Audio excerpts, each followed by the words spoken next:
Hey everybody, Mickey Pinstripe here at the Bourbon and Wine Club. Today I wanted to talk a little bit about Smooth Ambler. Nice little distillery out there in Virginia. Makes some of their own stuff, sources some others. Started their company sourcing some really epic MGP whiskeys that are legendary and revered today, that were overlooked for its time because there was such a common availability of older MGP sourced whiskey. I think a lot of times a distillery, or a craft distillery, or an up-and-coming distillery is going to be compared to what they did in the past with source bottling, which makes it difficult when they start introducing their own distillate. So some of you know I'm a pretty big fan of Big Level, which last year I thought was one of the best whiskeys that I tried. I'm not a huge fan of Weller Green Label. It's fine, but I thought Big Level added something that Weller Green just didn't. Smooth Ambler today, and they're putting out some pretty interesting stuff. I got the Old Scout 107 American whiskey. It's my third bottle of this. It's pretty good. I mean, obviously it's pretty good if it's my third bottle of it. The word against this was really the fact that it wasn't like the Old Scouts of old, which were single barrels or like really high age stated whiskeys, a lot of robust offerings. But there's nothing wrong with this whiskey. It's good. They're just doing something on their own now, and they don't have that availability of source stuff to put into everything. So it's an unfair comparison, really, to compare old releases of sourced MGP to what Old Scout's doing today. Also like the contradiction by Smooth Ambler, and it really is a contradiction. It's not quite what you would expect of a bottling. So the contradiction is a blend of wheat and sourced bourbon, and I think it comes out really good. Now, I know a lot of people really kind of overlooked this or dismissed it for what it was because it was a blend of their own and a blend of sourced. I don't have a problem with it. I think it's just fine.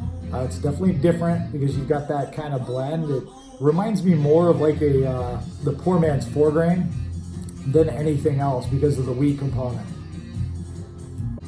What I really want to talk about today is this little guy. So this is Smooth Ambler's Old Scout. It is a single barrel select, and it is it's 107 proof. It's a 13-year-old sourced whiskey. It's distilled in Tennessee, so it's quite possibly Dickel. We're gonna give this a try today and see just how it tastes. So here we go.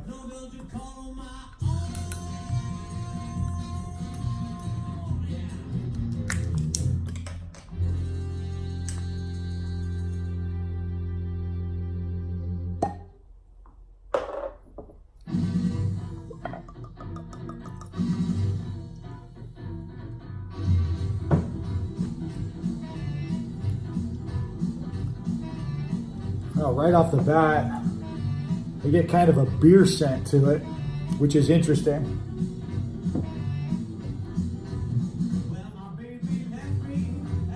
This is fresh out the bottle, so this hasn't rested at all. This is not a 15-minute rest, which I recommend for any new whiskey tasting because the flavor can be different after it aerates for a little bit.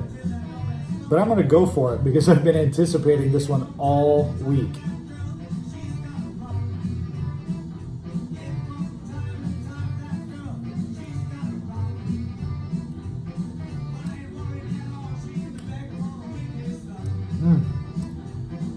Wow, this is good. 13-year-old, 107 proof. You get no argument from me. I was watching a video recently from Pappy von Montrachet. Ascot check! He was talking about wearing an ascot makes you taste and smell the whiskey better. Well, I don't know anything about that, but he recommended that this should be purchased when a lot of other people were like it's okay, I was disappointed or I expected more from a 13-year-old. But Pappy, he was like, nah, you should buy all of it.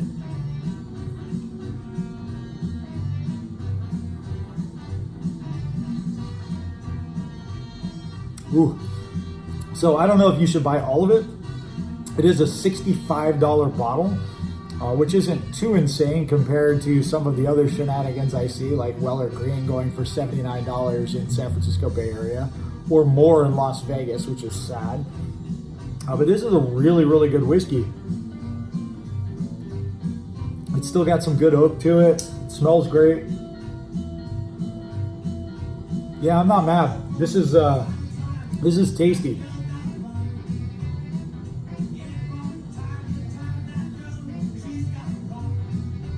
It's got a really nice finish to it. It's not a long finish, but it has a nice finish. I'm gonna check in on this one here in a little bit, so I'll get back to him. We'll let it sit for 15 minutes or so. I'll come back after the jump. Well, we're back here after 15 minutes. And let me tell you, the butterscotch is popping on this.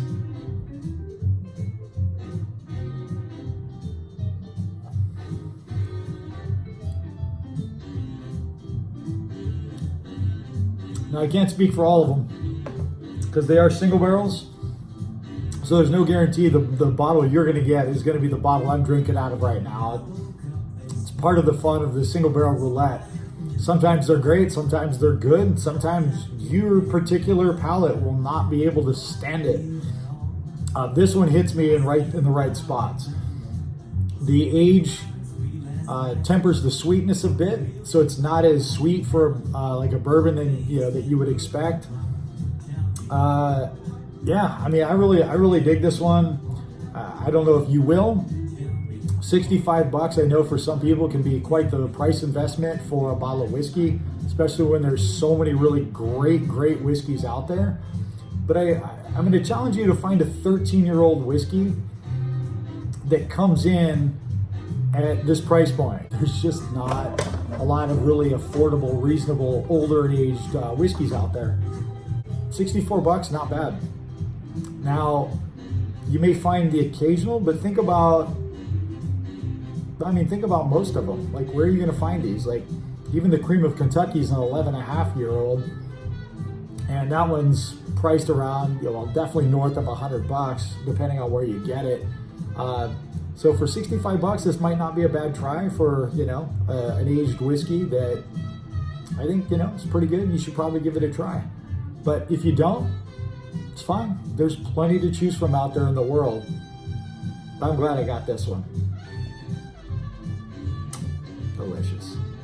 All right, we'll catch you in a couple of days here with another video review here at the Bourbon and Rye Club. I'm Mickey Pinstripe, signing off. One more thing. In the background, you're listening to the sweet sounds of the Ray Collins Hot Club. You should definitely check them out on Apple Music, Spotify, YouTube, iTunes, wherever the hell you listen to your music from. They're definitely a good little band, and they got some good swinging songs, so give them a listen. Cheers.